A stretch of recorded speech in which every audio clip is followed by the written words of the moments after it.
Houston, we have a problem.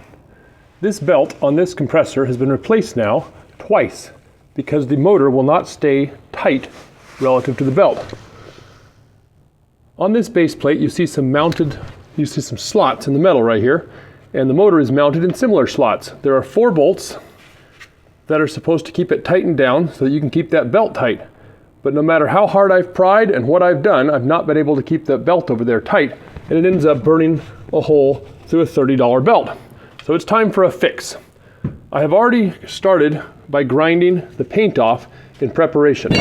Let's get going.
There's a principle called irreducible complexity.